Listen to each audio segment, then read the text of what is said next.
বিশ্বনাথত আজি মুখ্যমন্ত্ৰীৰ কাৰ্যসূচী উদ্যমিতা আঁচনিৰ অনুদান বিতৰণ কৰিব আজি মুখ্যমন্ত্ৰীগৰাকী আৰু এই মুহূৰ্তত পোনপটীয়াকৈ অনুষ্ঠানৰ মাজলৈ লৈ গৈছো।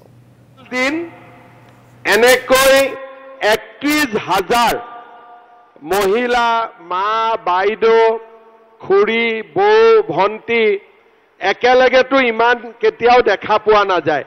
আজি আমাৰ সকলোৰে সৌভাগ্য যে আপোনালোকক একেলগে আমি দেখা পালো। মোৰ লগত একেলগে ক'ব भारत माता की, भारत माता की। नरेंद्र मोदी पद्म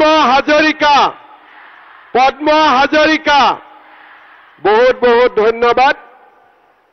आजिर सभात आमार माजत उपस्थित सम्मानीय मंत्री पीयूष हाजरिका डांगरिया, सांसद रंजित दत्त डांगरिया, नदुआरर विधायक पद्म हाजरिका डांगरिया, आमार माजत उपस्थित विधायक पृथ्वीराज राभा डांगरिया, कृष्ण कमल ताती डांगरिया, गणेश कुर्मी डांगरिया, गणेश लिम्बू डांगरिया, प्रमोद बरठाकुर डांगरिया, दिगंत घाटुआल डांगरिया, शोणितपुर जिला परिषदर अध्यक्षा मनीषा उपाध्याय डांगरियानी, ऋतुबरण शर्मा डांगरिया, आमार माजत उपस्थित मृदुस्मिता हाजरिका डांगरियानी, किशोर उपाध्याय डांगरिया, जिला आयुक्त आनंद दास डांगरिया, कुंतलमणि शर्मा बरदলৈ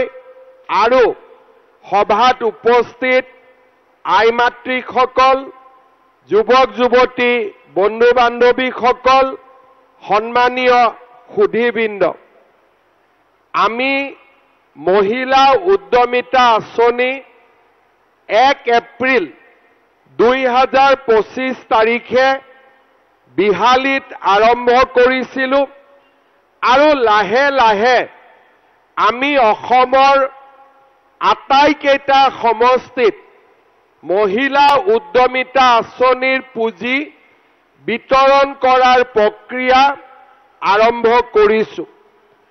আজি आमी नदुआर समष्टित प्राय 31,045 गराकी हिताधिकारीर माजत ए आँचनिर पुंजी वितरण करिम। पद्मदाय मुक কৈছে যে কিছু महिला কিবা কিবি কাৰণত এই আঁচনিখনৰ পৰা বাদ পৰি ৰৈছে। যিসকল বাদ পৰি ৰৈছে পদ্মদাক আপোনালোকে যোগাযোগ কৰিব।